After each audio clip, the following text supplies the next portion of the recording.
श्री विष्णु पुराण तृतीय अंश का 11वां अध्याय गृहस्थ संबंधी सदाचार का वर्णन। सगर बोले, हे मुने, मैं गृहस्थ के सदाचारों को सुनना चाहता हूँ, जिनका आचरण करने से वह इहलोक और परलोक दोनों जगह पतित नहीं होता। और अब बोले, हे पृथ्वीपाल, तुम सदाचार के लक्षण सुनो। सदाचारी पुरुष इहलोक और परलोक दोनों ही को जीत लेता है। सत शब्द का अर्थ साधु है, और साधु वही है जो दोष रहित हो। उस साधु पुरुष का जो आचरण होता है उसी को सदाचार कहते हैं। हे राजन, इस सदाचार के वक्ता और कर्ता सप्त ऋषिगण मनु एवं प्रजापति हैं। हे नृप, बुद्धिमान पुरुष स्वतः चित्त से ब्रह्म मुहूर्त में जगकर अपने धर्म और धर्म विरोधी अर्थ का चिंतन करे, तथा जिसमें धर्म और अर्थ की क्षति न हो ऐसे काम का भी चिंतन करे। इस प्रकार दृष्ट और अदृष्ट अनिष्ट की निवृत्ति के लिए धर्म, अर्थ और काम, इस त्रिवर्ग के प्रति समान भाव रखना चाहिए। हे नृप, धर्म विरुद्ध अर्थ और काम दोनों का त्याग कर दें, तथा ऐसे धर्म का भी आचरण न करें जो उत्तरकाल में दुखमय अथवा समाज विरुद्ध हो। हे नरेश्वर, तदनंतर ब्रह्म मुहूर्त में उठकर प्रथम मूत्र त्याग करें। ग्राम से नैत्रेय कोण में जितनी दूर बाण जा सकता है उससे आगे बढ़कर अथवा अपने निवास स्थान से दूर जाकर मलमूत्र त्याग करें। पैर धोया हुआ और जूठा जल अपने घर के आंगन में ना डालें। अपनी या वृक्ष की छाया के ऊपर तथा गौ, सूर्य, अग्नि, वायु, गुरु और द्विजातीय पुरुष के सामने बुद्धिमान पुरुष कभी मलमूत्र त्याग ना करें। इसी प्रकार हे पुरुषर्भ, जूते हुए खेत में, सस्य संपन्न भूमि में, गौओं के गोष्ठ में, जन समाज में, मार्ग के बीच में, नदी आदि तीर्थ स्थानों में, जल अथवा जलाशय के तट पर और शमशान में भी कभी मलमूत्र का त्याग ना करें। हे राजन, कोई विशेष आपत्ति ना हो तो प्राज्ञ पुरुष को चाहिए कि दिन के समय उत्तर मुख और रात्रि के समय दक्षिण मुख होकर मूत्र त्याग करें। मल त्याग के समय पृथ्वी को तीनकों से और सिर को वस्त्र से ढांप लें, तथा उस स्थान पर अधिक समय तक ना रहें और ना कुछ बोलें। हे राजन, बाम्बी की चूहों द्वारा बिल से निकाली हुई, जल के भीतर की, शौच कर्म से बची हुई, घर के लीपन की चींटी आदि छोटे छोटे जीवों द्वारा निकाली हुई और हल से उखाड़ी हुई इन सब प्रकार की मृतिकाओं का शौच कर्म में उपयोग ना करें। हे नृप, लिंग में 1 बार, गुदा में 3 बार, बाएं हाथ में 10 बार और दोनों हाथों में 7 बार मृतिका लगाने से शौच संपन्न होता है। तदनंतर गंध और फेन रहित स्वच्छ जल से आचमन करें, तथा फिर सावधान पूर्वक बहुत सी मृतिका लें। उससे चरण शुद्धि करने के अनंतर फिर पैर धोकर 3 बार कुला करें और 2 बार मुख धोवें। तत्पश्चात जल लेकर शिरोदेश में स्थित इंद्रिय रंध्र, मुद्रा, बाहु, नाभि और हृदय को स्पर्श करें। फिर भली प्रकार स्नान करने के अनंतर केश संवारें और दर्पण, अंजन तथा ध्रुवा आदि मांगलिक द्रव्यों का यथाविधि व्यवहार करें। तदनंतर हे पृथ्वीपते, अपने वर्ण धर्म के अनुसार आजीविका के लिए धनोपार्जन करें और श्रद्धापूर्वक यज्ञानुष्ठान करें। सोम संस्था, हविष संस्था और पाक संस्था, इन सब धर्म कर्मों का आधार धन ही है। अतः मनुष्य को धनोपार्जन का यत्न करना चाहिए। नित्य कर्मों के संपादन के लिए नदी, नद, तड़ाग, देवालयों की बावड़ी और पर्वतीय झरनों से स्नान करना चाहिए, अथवा कुएं से जल खींचकर उसके पास की भूमि पर स्नान करें, और यदि वहां भूमि पर स्नान करना संभव ना हो तो कुएं से खींचकर लाए हुए जल से घर में ही नहा लें। स्नान करने के अनंतर शुद्ध वस्त्र धारण कर देवता, ऋषिगण और पितृगण का उन्हीं के तीर्थों से तर्पण करें। देवता और ऋषियों के तर्पण के लिए 3-3 बार तथा प्रजापति के लिए 1 बार जल छोड़ें। हे पृथ्वीपते, पितृगण और पितामहों की प्रसन्नता के लिए 3 बार जल छोड़ें तथा इसी प्रकार पितामहों को भी संतुष्ट करें। एक मातामह, नाना और उनके पिता तथा उनके पिता को भी सावधानतापूर्वक पितृतीर्थ से जलदान करें। अब काम्य तर्पण का वर्णन करता हूँ, श्रवण करो।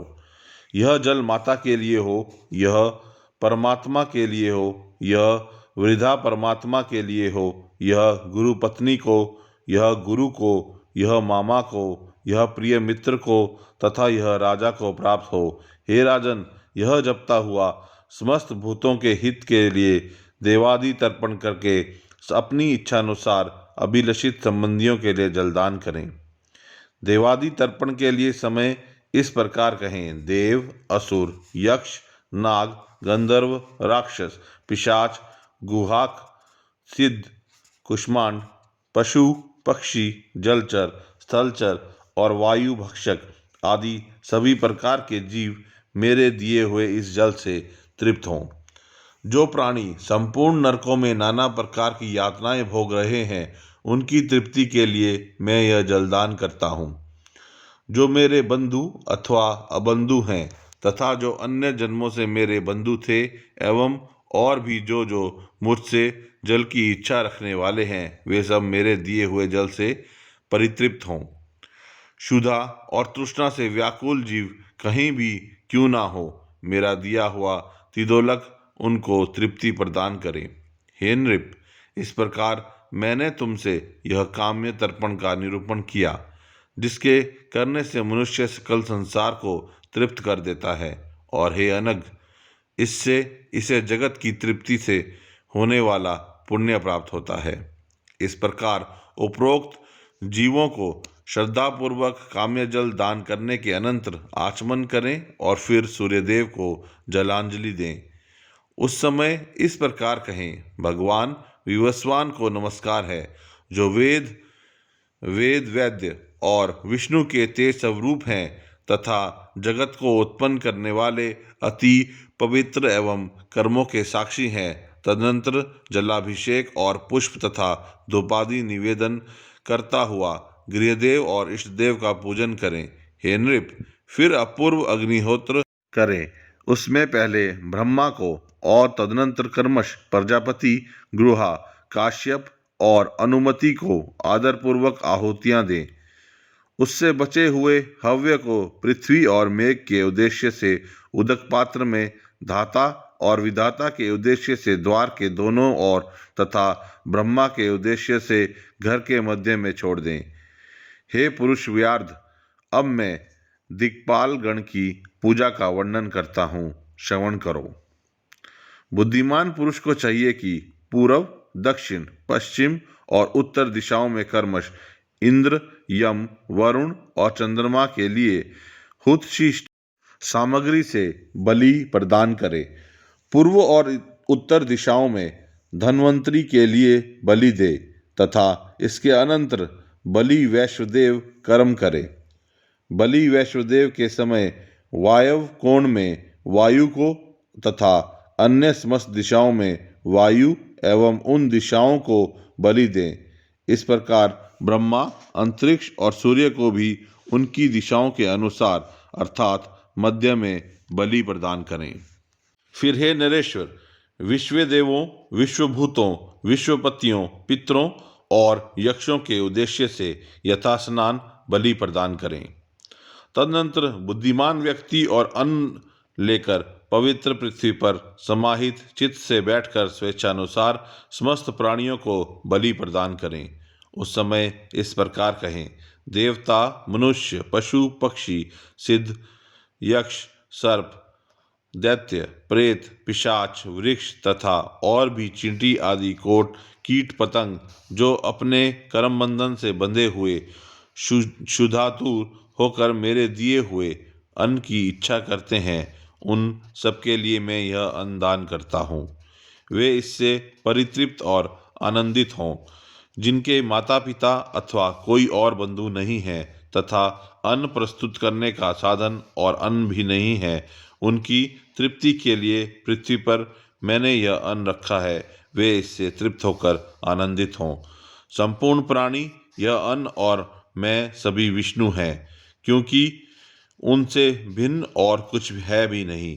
अतः मैं समस्त भूतों को शरीर रूप यह अन्न उनके पोषण के लिए दान करता हूँ।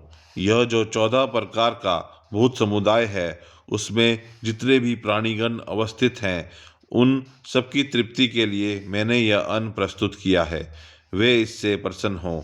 इस प्रकार उच्चारण करके गृहस्थ पुरुष श्रद्धापूर्वक समस्त जीवों के उपकार के लिए पृथ्वी में अन्नदान करें, क्योंकि गृहस्थ ही सबका आश्रय है। हे नरेश्वर, तदनंतर कुत्ता, चांडाल, पक्षीगण तथा और जो भी कोई पतित एवं पुत्रहीन पुरुष हों, उनकी तृप्ति के लिए पृथ्वी में बलिभाग रखें। फिर गो दोहन काल पर्यंत अथवा इच्छानुसार इससे भी कुछ अधिक देर अतिथि ग्रहण करने के लिए घर के आंगन में रहें। यदि अतिथि आ जाए तो उसका स्वागत आदि से तथा आसन देकर और चरण धोकर सत्कार करें। फिर श्रद्धा पूर्वक भोजन कराकर मधुर वाणी से प्रश्नोत्तर करके तथा उसके जाने के समय पीछे पीछे जाकर उसको प्रसन्न करें। जिसके कुल और नाम का कोई पता ना हो तथा अन्य देश से आया हो, उसी अतिथि का सत्कार करें। अपने ही गांव में रहने वाले पुरुष की अतिथि रूप से पूजा करनी उचित नहीं है। जिसके पास कोई सामग्री ना हो, जिससे कोई संबंध ना हो, जिसके कुलशील का कोई पता ना हो और जो भोजन करना चाहता हो, उस अतिथि का सत्कार किए बिना भोजन करने से मनुष्य अधोगति को प्राप्त होता है। गृहस्थ पुरुष को चाहिए कि आए हुए अतिथि के अध्ययन, गोत्र, आचरण और कुल आदि के विषय में कुछ भी ना पूछकर हृदयगर्भ बुद्धि से उसकी पूजा करे।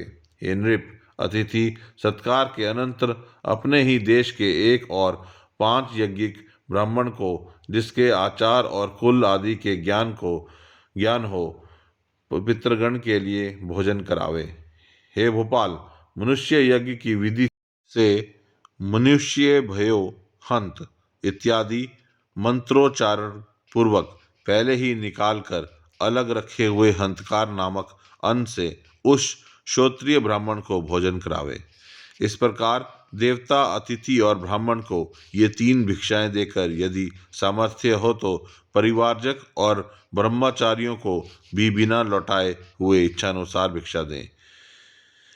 3 पहले तथा भिक्षुगण, ये चारों अतिथि कहलाते हैं। हे राजन, इन चारों का पूजन करने से मनुष्य समस्त पापों से मुक्त हो जाता है। जिसके घर से अतिथि निराश होकर लौट जाता है, उसे वह अपने पाप देकर उसके शुभ कर्मों को ले जाता है। हे नरेश्वर, धाता, प्रजापति, इंद्र, अग्नि, वसुगण और अर्यमा, ये समस्त देवगण अतिथि में प्रविष्ट होकर अन्न भोजन करते हैं। अतः मनुष्य को अतिथि पूजा के लिए निरंतर प्रयत्न करना चाहिए। जो पुरुष अतिथि के बिना भोजन करता है, वह तो केवल पाप ही भोग करता है। तदनंतर गृहस्थ पुरुष पितृगृह में रहने वाली विवाहित कन्या, दुखिया और गर्भिणी स्त्री तथा वृद्ध और बालकों को संस्कृत अन्न से भोजन कराकर अंत में स्वयं भोजन करें। इन सबको भोजन कराए बिना जो स्वयं भोजन कर लेता है, वह पापमय भोजन करता है और अंत में मरकर नरक में श्लेषम भोजी कीट होता है। जो व्यक्ति स्नान किए बिना भोजन करता है, वह मल भक्षण करता है। जब किए बिना भोजन करने वाला रक्त और पुय पान करता है, संस्कारहीन अन्न खाने वाला मूत्र पान करता है तथा जो बालक, वृद्ध आदि से पहले आहार करता है, वह विष्टाहारी है। इसी प्रकार बिना होम किए भोजन करने वाला मानव कीड़ों को खाता है और बिना दान किए खाने वाला विष भोजी है। अतः हे राजेंद्र, गृहस्थ को जिस प्रकार भोजन करना चाहिए, जिस प्रकार भोजन करने से पुरुष को पाप बंधन नहीं होता तथा इहलोक में अत्यंत आरोग्य, बल, बुद्धि की प्राप्ति और अरिष्टों की शांति होती है, और जो शत्रु पक्ष का ह्रास करने वाली है, वह भोजन विधि सुनो। गृहस्थ को चाहिए कि स्नान करने के अनंतर यथाविधि देव, ऋषि और पितृगण का तर्पण करके हाथ में उत्तम रत्न धारण किए पवित्रता पूर्वक भोजन करे। हे नृप, जप तथा अग्निहोत्र के अनंतर शुद्ध वस्त्र धारण कर अतिथि, ब्राह्मण, गुरुजन और अपने आश्रित बालक एवं वृद्धों को भोजन करा सुंदर सुगंध युक्त उत्तम पुष्पमाला तथा एक ही वस्त्र धारण किए हाथ, पांव और मुंह धोकर प्रीतिपूर्वक भोजन करें। हे राजन, भोजन के समय इधर उधर ना देखें। मनुष्य को चाहिए कि पूर्व अथवा उत्तर की ओर मुख करके अन्यमना ना होकर उत्तम और पथ अन्न को प्रोक्षण के लिए रखे हुए मंत्रपूत जल से छिड़क कर भोजन करे। जो अन्न दुराचारी व्यक्ति का लाया हुआ हो, घृणाजनक हो अथवा बलि, वैश्वदेव आदि संस्कार शून्य हो, उसको ग्रहण ना करे। हे द्विज, गृहस्थ पुरुष अपने खाद्य में से कुछ अंश अपने शिष्य तथा अन्य भूखे प्यासों को देकर उत्तम और शुद्ध पात्र में शांति चित्त से भोजन करें। हे नरेश्वर, किसी बेत आदि के आसन, कुर्सी आदि पर रखे हुए पात्र में अयोग्य स्थान में, असमय संध्या आदि काल में अथवा अत्यंत संकुचित स्थान में कभी भोजन ना करें। मनुष्य को चाहिए कि परोसे हुए भोजन का अग्रभाग अग्नि को देकर भोजन करे। हे नृप, जो अन्न मंत्रपूत और प्रशस्त हो तथा जो बासी ना हो, उसी को भोजन करें, परंतु फल, मूल और सूखी शाखाओं को तथा बिना पकाए हुए चटनी आदि और गुड़ के पदार्थों के लिए ऐसा नियम नहीं है। हे नरेश्वर, सारहीन पदार्थों को कभी ना खाएं। हे पृथ्वीपते, विवेकी पुरुष मधु, जल, दही, घी और सत्तू के सिवा और किसी पदार्थ को पूरा ना खाएं। भोजन एकाग्रचित होकर करे तथा प्रथम मधुर रस, फिर लवण और अम्ल खट्टा रस तथा अंत में कटु और तीखे पदार्थों को खाएं। जो पुरुष पहले द्रव पदार्थ को, बीच में कठिन वस्तुओं को तथा अंत में फिर द्रव पदार्थों को ही खाता है, वह कभी बल तथा आरोग्य से हीन नहीं होता। इस प्रकार वाणी का संयम करके अनिषिद्ध अन्न भोजन करें। अन्न की निंदा ना करें। प्रथम 5 ग्रास अत्यंत मौन होकर ग्रहण करें, उनसे पंच प्राणों की तृप्ति होती है। भोजन के अनंतर भली प्रकार आचमन करें और फिर पूर्व या उत्तर की ओर मुख करके हाथों को उनके मूल देश तक धोकर विधि पूर्वक आचमन करें। तदनंतर स्वस्थ और शांत चित्त से आसन पर बैठकर अपने इष्ट देवों का चिंतन करें और इस प्रकार कहें। प्राण रूप पवन से प्रज्वलित हुआ जठ रागिनी आकाश के द्वारा अवकाश युक्त अन्न का परिपाक करें और फिर अन्न रस से मेरे शरीर के पार्थिव धातुओं को पुष्ट करें, जिससे मुझे सुख प्राप्त हो। यह अन्न मेरे शरीरस्थ पृथ्वी, जल, अग्नि और वायु का बल बढ़ाने वाला हो और इन चारों तत्वों के रूप में परिणत हुआ यह अन्न ही मुझे निरंतर सुख देने वाला हो। यह अन्न मेरे प्राण, अपान, समान, उदान और व्यान की पुष्टि करे तथा मुझे भी निर्बाध सुख की प्राप्ति हो। मेरे खाए हुए संपूर्ण अन्न का अगस्ती नामक अग्नि और बड़वालन परिपाक करें। मुझे उसके परिणाम से होने वाला सुख प्रदान करें और उससे मेरे शरीर को आरोग्यता प्राप्त हो। देह और इंद्रियादि के अधिष्ठाता एकमात्र भगवान विष्णु ही प्रधान हैं। इस सत्य के बल से मेरा खाया हुआ समस्त अन्न परिपक्व होकर मुझे आरोग्यता प्रदान करे। भोजन करने वाला, भोज्य अन्न और उसका परिपाक, ये सब विष्णु ही है।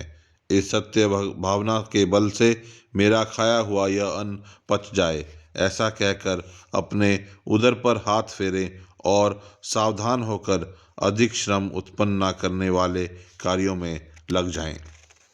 सच्छास्त्रों का अवलोकन आदि सन्मार्ग के अविरोधी विनोदों से शेष दिन को व्यतीत करें और फिर सायंकाल के समय सावधानतापूर्वक संध्योपासन करें। हे राजन, बुद्धिमान पुरुष को चाहिए कि सायंकाल के समय सूर्य के रहते हुए और प्रातःकाल तारागण के चमकते हुए ही परी प्रकार आचमनादि करके विधि पूर्वक संध्योपासन करें। हे पार्थिव, सूतक पुत्र, जन्मादि से होने वाली अशुचिता, अशौच, मृत्यु से होने वाली अशुचिता, उन्माद, रोग और भय आदि कोई बाधा ना हो तो प्रतिदिन ही संध्योपासन करना चाहिए। जो पुरुष रुग्णावस्था को छोड़कर और कभी सूर्य के उदय अथवा अस्त के समय सोता है, वह प्रायश्चित का भागी होता है। अतः हे महीपते, गृहस्थ पुरुष सूर्योदय से पूर्व ही उठकर प्रातः संध्या करे और सायंकाल में भी तत्कालीन संध्या वंदन करे, सोवे नहीं। हे नृप, जो पुरुष प्रातः अथवा सायंकालीन संध्योपासन नहीं करते, वे दुरात्मा अंधतामित्र नरक में पड़ते हैं। तदनंतर हे पृथ्वीपते, सायंकाल के समय सिद्ध किए हुए अन्न से गृहपत्नी मंत्रहीन बलि वैश्वदेव करें। उस समय भी उसी प्रकार शवपच आदि के लिए अन्नदान किया जाता है। बुद्धिमान पुरुष उस समय आए हुए अतिथि का भी सामर्थ्य अनुसार सत्कार करे। हे राजन, प्रथम पांव धुलाने, आसन देने और स्वागत सूचक विनम्र वचन कहने से तथा फिर भोजन कराने और शयन कराने से अतिथि का सत्कार किया जाता है। हे नृप, दिन के समय अतिथि के लौट जाने से जितना पाप लगता है, उससे 8 गुना पाप सूर्यास्त के समय लौटने से होता है। अतः हे राजेंद्र, सूर्यास्त के समय आए हुए अतिथि का गृहस्थ पुरुष अपनी सामर्थ्य अनुसार अवश्य सत्कार करे, क्योंकि उसका पूजन करने से ही समस्त देवताओं का पूजन हो जाता है। मनुष्यों को चाहिए कि अपनी शक्ति के अनुसार उसे भोजन के लिए अन्न, शाक या जल देकर तथा सोने के लिए शैया या घास फूस का बिछौना अथवा पृथ्वी ही देकर उसका सत्कार करे। हे नृप, तदनंतर गृहस्थ पुरुष सायंकाल का भोजन करके हाथ पांव धोकर छिद्रादिहीन काष्ठमय शैया पर लेट जाए, जो काफी बड़ी ना हो, टूटी हुई हो, ऊंची नीची हो, मालिन हो अथवा जिसमें जीव हो या जिस पर कुछ बिछा हुआ ना हो, उस शैया पर ना सोवे। हे नृप, सोने के समय सदा पूर्व अथवा दक्षिण की ओर सिर रखना चाहिए। इनके विपरीत दिशाओं की ओर सिर रखने से रोगों की उत्पत्ति होती है। हे पृथ्वीपते, ऋतुकाल में अपनी ही स्त्री से संग करना उचित है।